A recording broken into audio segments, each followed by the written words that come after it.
Finally आज का अनुपमा के एपिसोड का मामला ठंडा पड़ गया। मेरे को लगा था कुछ बड़ा होगा रोमिल की चोरी का। रोमिल ने जो प्लान किया है वो अधिक ने जो प्लान किया है वो अधिक के ऊपर इंजाम आएगा, पर आया तो रोमिल के ऊपर। रोमिल के कमरे से बैग मिल गया फाइनली, और हमारे अंकुश भाई साहब ने सबके सामने रोमिल को थप्पड़ भी मारा, ह्यूमिलिएट भी किया। अब रोमिल पूरा भरा हुआ है अंदर से, क्योंकि आज उसकी बहुत इंसल्ट हुई है भाई साहब। और बात करें एंडिंग की तो करनी ही नहीं है, क्योंकि आज चौथा दिन है। वही पाखी का पुराना सस्पेंस दिखा रहा है। मुझे गुस्सा आ जाता है एक ही चीज बार बार देख के।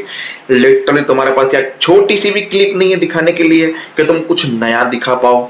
बस वही पाखी अपनी माँ के सामने लड़ रही है, काट दो, बताना ही नहीं है, पता है आपको।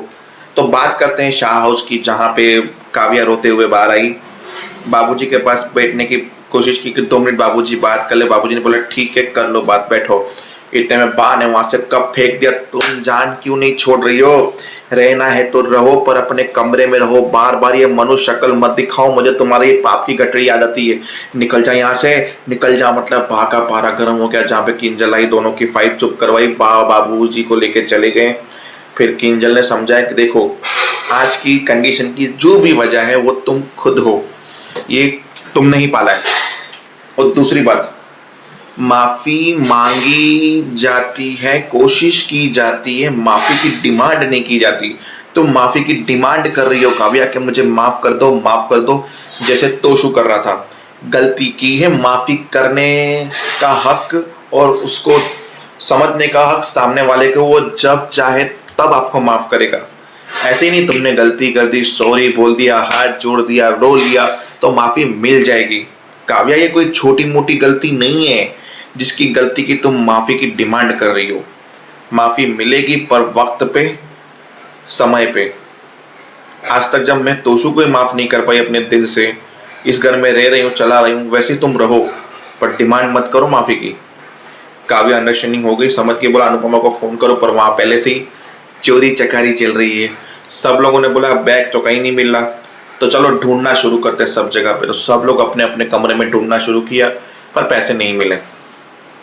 और बरखा जिस हिसाब से पैसे ढूंढ रही थी, वहां पे अंकुश ने बोला कि तुम जिस हिसाब से पैसे ढूंढ रही हो ऐसा लग रहा है कि कहीं तुम नहीं तो कहीं। बोला मेरे को कोई जरूरत नहीं, और मुझे पता है कि मेरे कमरे में पैसे नहीं मिलेंगे, इसके लिए मैं अपने कमरे में ढूंढ नहीं रही हूँ, क्योंकि मुझे पता है कि मेरे कमरे में कोई आया नहीं है, मैंने पैसे चुराए नहीं है। तो फिर मैं क्यों चिंता करूं? पैसे क्या तुमने चुराए हो? क्या पता तुम्हारी एक नई गर्लफ्रेंड आ गई हो, या खर्चे पूरे नहीं हो रहे। बोला मुझे सैलरी मिलती है, उससे मेरा खर्चा चल जाता है। ये बच्चा भी आ गया ना, शायद तेरे खर्चे पूरे ना होते हो। बोला शट अप बरखा, बाहर आए। अधिक ने बोला कि मैं तुम्हारा कमरा चेक करूंगा। बोला तुम क्यों करोगे? करना चाहते हो कर सकते हो, पर मुझे तुझ पे विश्वास नहीं है। तुम्हारी जगह पाकी जा सकती है मेरे कमरे में। पाकी गई रोमिल का कमरा चेक करने के लिए। बोला तुम्हारा कमरा अब मैं चेक करूंगा, जब तुम मेरा कमरा चेक कर सकते हो। तो रोमिल गया अधिक के कमरे में, जहाँ उसे कुछ नहीं मिला। वो बाहर आया, बोला नहीं मिला मुझे। अधिक ने बोला ठीक है, मुझे पता ही था नहीं मिलेगा, क्योंकि मैं चोर नहीं हूँ तेरी तरह। तो ठीक है, मैं चोर लगता हूँ, तुम सब लोग टाइम वेस्ट कर रहे हो सच्ची में। मेरे कमरे से कुछ नहीं मिलेगा। पीछे से पाखी बोला मिल गया। ये बैग मुझे रोमिल के कमरे से मिला है। बैग खोला, पैसे पड़े हुए थे। जहाँ पे अंकुश भाई साहब बोलते कि देखो समझ सकते हैं कि इतना बड़ा अमाउंट है तो किसी का मन बैठ सकता है, पर तुमने ये काम किया, पैसों की जरूरत थी तो मुझे बता देते। बोला पापा मैंने ये काम नहीं किया है। अंडरस्टैंड कि मैं एक सेकंड, बाकी ये तुम्हें मिला है। मतलब तुम अपने हस्बैंड के साथ मिलकर मुझे फंसाना चाहती हो। तुम इस चीप का साथ दे रहे हो। ये वो, ये भाई बहन तो दोनों है ही ऐसे, इसकी दी ऐसी, ये भाई ऐसा, फलाना ऐसा। युद्ध छिड़ गया वहां पे। मतलब भले ही वो रोमिल के ऊपर इल्जाम आया, मैं नहीं चाहता था कि रोमिल के ऊपर आओ, पर जो झगड़ा हो वो बहुत ही बड़ा हुआ। जहाँ अनुज भड़क क्या करो।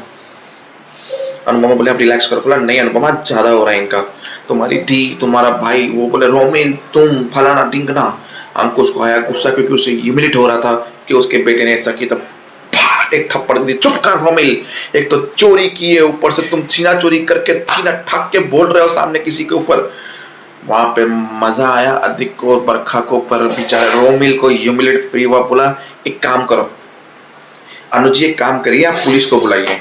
पुलिस मुझे घसड़ते हुए यहाँ से ले जाएगी जेल में, तो मैं खुश रहूंगा, क्योंकि जेल भी यहाँ से बदतर होगा, क्योंकि ये दोनों वहां पे नहीं होंगे।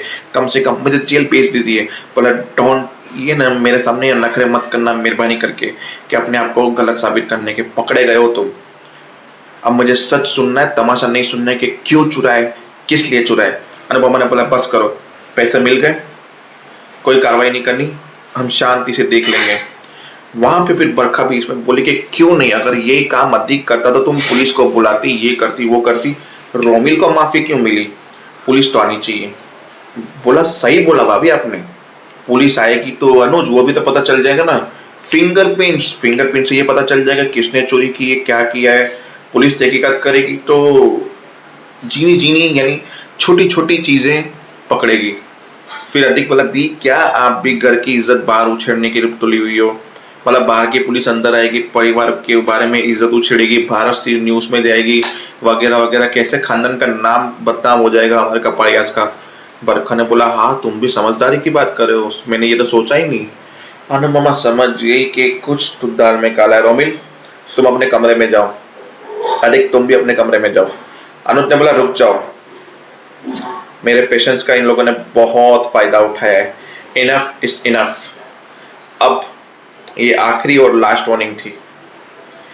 अब अगर किसी ने कुछ भी किया, एवरीथिंग कुछ भी किया, तो फिर देख लेना कि मैं क्या करूंगा। फिर ना वार्निंग मिलेगी ना ही माफी मिलेगी। ऐसे करके शांत हो गया झगड़ा। मतलब